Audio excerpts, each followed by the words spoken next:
আমার বাবারা ২ ভাই। আমার বাবা বড় এবং ছোট আমার চাচা। তো আমার বাবা থাকে নাটোরে আর আমার চাচা থাকে বাগমারাতে। যদিও আমাদের দেশের বাড়ি বাগমারা, তো আব্বা নাটোরে এসে বাড়ি করার সুবাদে আমরা নাটোরেই থাকি। তো হঠাৎ করে শুনলাম যে আমার ছোট চাচা অসুস্থ, রাজশাহীতে ভর্তি আছে।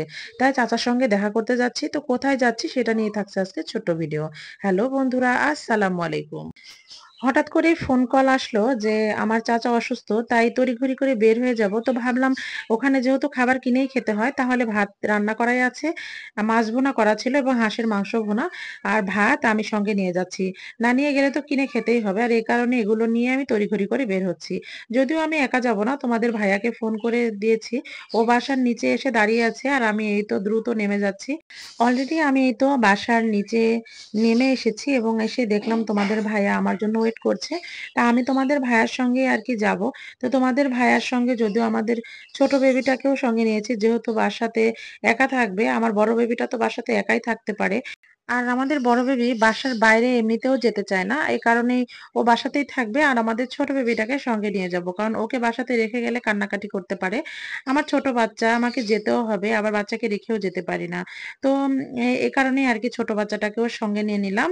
এবং তোমাদের ভাইয়ের সঙ্গে যেতে হঠাৎ করেই মনে পড়ে গেল যে যেহেতু অসুস্থ মানুষ তাহলে তো ফলটা নেওয়াই জরুরি, তো ফল নিয়ে নিলাম এখান থেকে। তারপরে এই তো অলরেডি তোমাদের ভাইয়া খুবই দ্রুত গাড়ি চালাচ্ছিল, তা অলরেডি কিন্তু আমরা হসপিটালের কাছাকাছি একদম চলে এসেছি। তোমরা রাজশাহীতে যারা থাকো তারা দেখে হয়তো বুঝতে পারছো। তো আমি এসেছি রাজশাহী মেডিকেল কলেজ হাসপাতালে আর কি। আমার চাচার স্ট্রোক হয়েছে আর স্ট্রোকের রোগী সরাসরি তো এখানেই ভর্তি নেবে, কারণ ক্লিনিকে তো এভাবে নেয় না। এই কারণে খুবই জরুরি অবস্থায় আর কি এখানে ভর্তি করা হয়েছে। তো আসলে রাজশাহী মেডিকেল কলেজে আসলে আমার আসলে এতটাই খারাপ লাগে, চারিদিকে রোগী দেখার পরে আমার কাছে নিজের কাছে নিজেকেই খুব অসহায় মনে হয়। মানুষ কতটা বিপদে সম্মুখীন হলে যে এখানে আসে। তাই আল্লাহর কাছে সব সময় সবার কামনা করা উচিত, আল্লাহ পৃথিবীর সব মানুষকে ভালো রেখো, সুস্থ রেখো। এই যে হাসপাতালের পরিবেশ এতটাই খারাপ, যেখানে সেখানে দুর্গন্ধ, কাশি, থুতু, আর মানুষ এভাবে বেড পায় না, আশেপাশে বিছানা করে শুয়ে আছে, এটা দেখলে খুবই কষ্ট লাগে।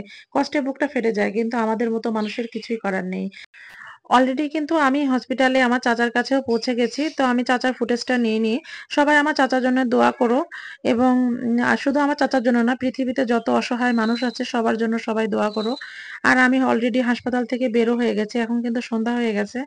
আর যেহেতু বড় বেবিকে বাসায় রেখে আসছি, এই কারণে দ্রুত চলে যাচ্ছি। তো আজকের মতো এই পর্যন্তই।